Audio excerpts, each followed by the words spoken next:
You remember he had that, I mean, bad game. He had a tough game versus EG. It's a techies game. And then it's always going to be a bad game. No more Razor.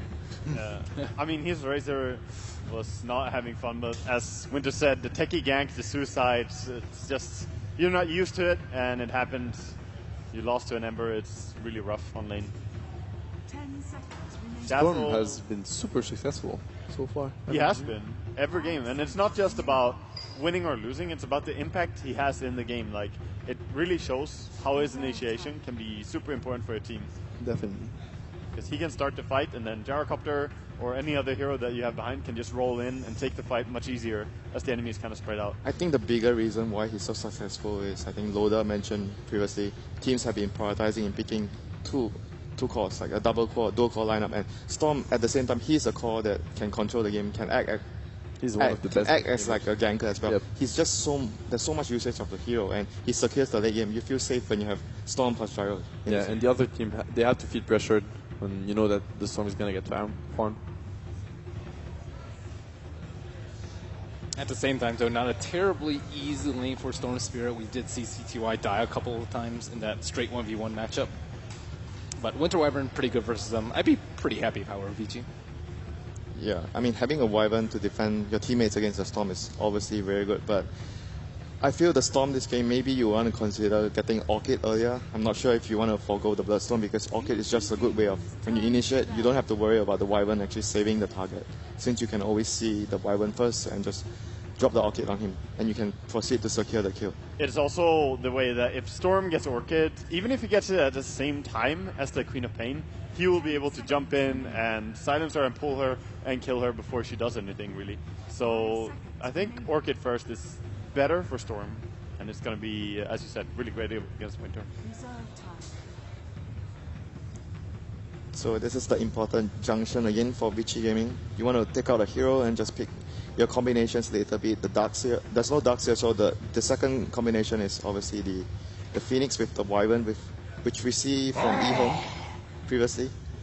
I wonder if eHome are scared of that combo, as they have seen themselves how well they can execute it. And there's also Queen for plenty of AoE damage. And it's hard to deal with. If you try to go and kill the egg, you have to be spread out while you do it. But when you see the Supernova drop, you don't have time to, okay, let's spread out, guys. You just click the egg. That's the first thing. Why would you ban the Spirit Breaker? I'm a bit surprised by that one. Because I feel like Winter Wyvern is one of those heroes that's really good against it. It is. It is interesting. I'm not sure what they have in mind. It's probably maybe they just wanted to take out an offlane hero, a tanky offlane hero, and they are picking, because they are picking a Tusk as well, they want to remove the hero pool. Yeah, they're maybe just focusing on ROTK, but then the obvious hero for him, I'd say, would be Clockwork. Yeah, that's like the remaining one that he plays. Might also be because they want to pick anti-mage. There's also Tide. He's a Tide Hunter picker in a sense, but I mean, we haven't seen Tide at all so far. I mean, Tide has the same issue why I mentioned with Ben, like why the reason Queen of Pain suddenly has been seeing a decline, because Tide has the same problem, a really long cooldown ultimate. Yeah, it is very tough to bring that in. A lot of Tide fans here, though. So many Tide sweaters, Tide cosplay, like Tide everything. plushies. Yeah, so much stuff and then no pick. He's a very entertaining hero to watch, I feel. You know, Ravage is always like great to see. Oh. And we haven't seen the Ravage effect. There's no chance that Vici are going to pick it, at least after a Rubik pick. I mean, that's so easy to steal for being such a strong ulti as well. I mean, do you still want to pick Luna into the Rubik right now? I mean, it's a hero that synergizes very well with the Wyvern ultimate, and they want to keep fighting, right? And Luna is very similar to Gyro, so... Luna for VG. Yeah. Yeah, it's also Hao. Like, it's a hero Hao likes to play a lot. I don't like Luna against Storm and Gyro. I think she matches up poorly against those cores. Storm can jump away from her, and Gyro, well, she can trade with him, but normally it's about killing the other's team, right? They don't go for each other mainly. Yeah, but if you want something that can fight, like Luna fits that criteria, but he doesn't fit well, like you mentioned, against the Storm, because you get punished by the Storm very easily. It depends what Hao wants to play, really. I think Anti-Mage is still an option, not banned out. Good against Storm, good against Rubik, but it comes down. I don't think it's the VG playstyle, really. Yeah, I like it takes time to come online. For VG? Yeah, for the AM, I think, if they go for the AM. It's like really high mobility with Queen and Tusk and anti-mage. Like, they're going to have a hard time killing people, and at the same time they can pick off like Gyrocopter very easily. Alright, Disruptor again. Second time in a row. And is it a... I mean, in the first game we were like, maybe they picked the Disruptor in order to, you know, not let them pick Storm, or it's just a preventive, you know, solution for the Storm. Is it now a Storm Connor again? Because I don't feel like Disruptor is like the best heal versus Storm. I mean, he is pretty good. Because it's easy for Storm to go for him. Yeah. Just burst him down before anything happens. It's only really good if you're outside of the fight and in fog of war somewhere, or if the Storm is retreating. And that's pretty rare scenarios, because it's hard to hide from the Storm. Yeah, exactly, and especially Disruptor. You know, when you run a Lion, for example, he usually has a blink, so it's easy for him to stay outside of the fight and just blink in. But Disruptor, he has to be close, because if you're really far away from the fight, then you're just irrelevant. You know, by the time you get to the fight, it's pretty much over. I don't know. It's a decent hero to combine with Winter Wyvern, though. At least you have some AoE for that. This is interesting. Silence This is the combo breaker, we call him. We haven't seen a lot of Silencer support so far. He is a very One good from solution, Wyvern, though. I really like it a lot. Storm can jump in, you silence, and then someone is definitely dead. And you don't need to get an Orchid at the same time. I didn't really expect the Chinese teams to pick up on it, but maybe they saw VP's success with it and wanted to try it out. It is beautiful to have the combination of Storm jumping in, Silence popping his ulti. Then there's nothing to counter a Storm for the duration that he's trying to kill someone. And normally he can get out. So if he goes Bloodstone first, that can be the payoff. Yeah, definitely. It's going to be a very strong initiation from eHome. eHome has like the initiation advantage. It's the very first time eHome picks Silencer in TI. It's been run on support by CDEC and Newbie so far, but it hasn't been. It's the first time eHome grabs the Silencer. And I'm assuming in support, I mean, it could be something else, but it's very unlikely. Good old support gyrocopter coming back, Oh, yeah? around with that. The Akicopter, why not? Akicopter.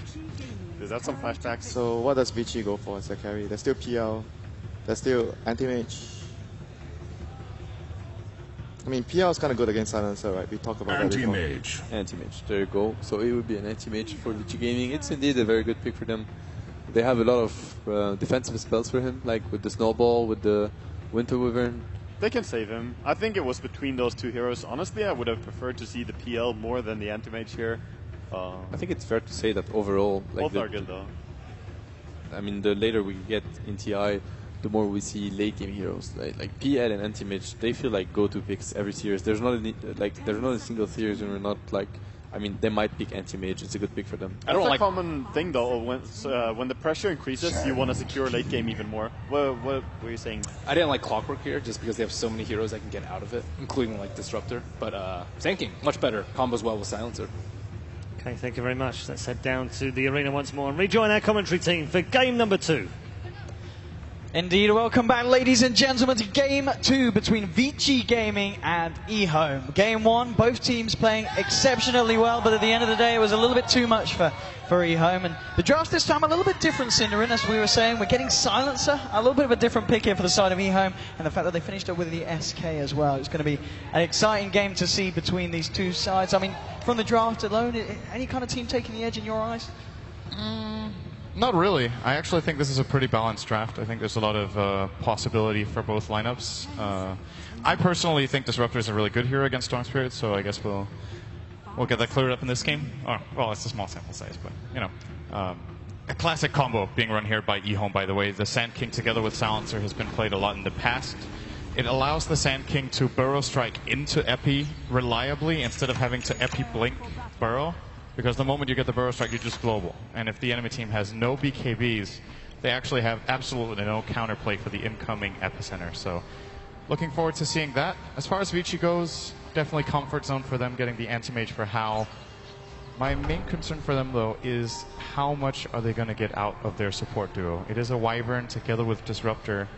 I feel like this combo is fairly weak when it comes to early rotations, and CTY might have a really good mid lane.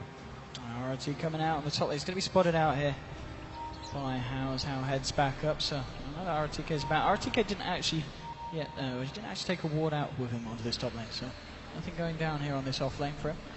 Now just eyeing him up. And towards the mid lane, of course, you've got Super and Femridge tagging around. They're going to look to contest this top room.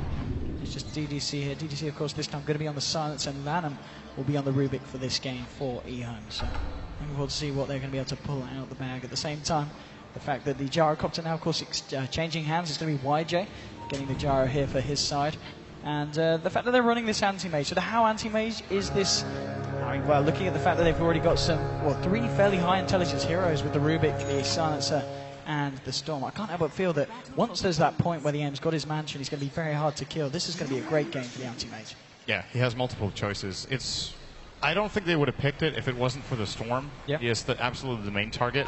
But in a lot of situations, you can't fight the Storm, or another hero has way lower mana than the Storm, and you just go for a secondary target, and it can have a really major impact on the teamfight too. So I'm definitely in agreement with that. As far as when Hao starts being scary in teamfights, I'm not sure the Manta is going to cut it. I think he might have to get even more than that, because in my opinion, Ehome has some pretty decent counterpicks to the anti-mage here. When he commits in, even if he Mantas, there's the counterplay with the Golden Salad. There's, of course, the Burrow Strike. He's got to be so careful in his middle lane. That was just one hit from Fenrir, and then the dagger from the Quat, the Arctic Burn, of course, doing a lot against this very squishy Silencer. On the top lane, bit of a man fight between FY and ROTK here.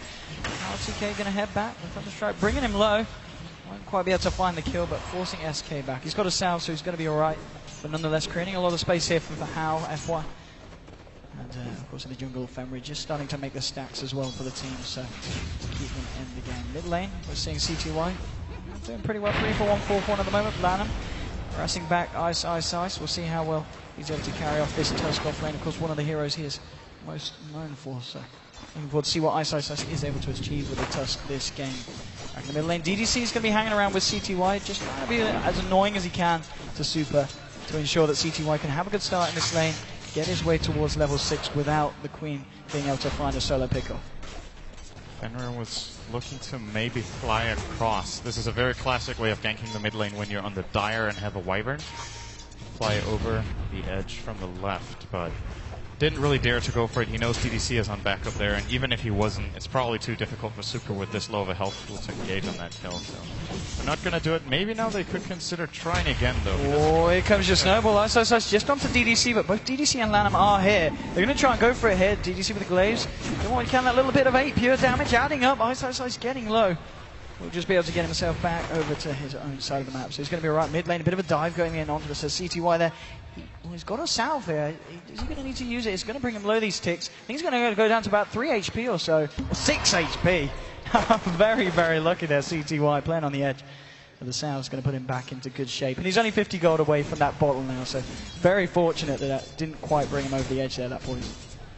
Yeah, he's going to be perfectly fine now. Super doesn't have too much mana to pressure him with, and he's also doing fine on CS. He's actually out farming Super as it looks right now. They're even, but there's a full creep wave coming in here for CTY. See if he gets any of it. So far, 0 for 2. DDC on the Silencer hanging around mid has definitely helped out CTY get this bit of an advantage. Looking at the two carries at the moment, is Hao with a slight edge, 17 for 5, up against the Jaros 13 for 6. Hao really been undisturbed entirely by the Sanking. Well, RTK not able to do that much to slow down Hao's farm. And we did see RTK, of course, look for that rotation towards mid as well. So this anti-mage is going to get a lot of space here, Sin. Yeah, that stat is slightly worrying, though. He's 0-3 in this patch with anti-mage. But they're still going to pick it, obviously, if it's a good pick. Games are way more complicated than that. Obviously, in previous games they've picked, they have been close. And Hao has been performing pretty well. There were some questionable plays on his anti-mage, I think, earlier in the tournament, but I feel like Vici Gaming have stepped up their game since then. And will be able to put on a good performance. And they have yet to lose a game at the main event. Let's keep it in mind. They're currently 4-0.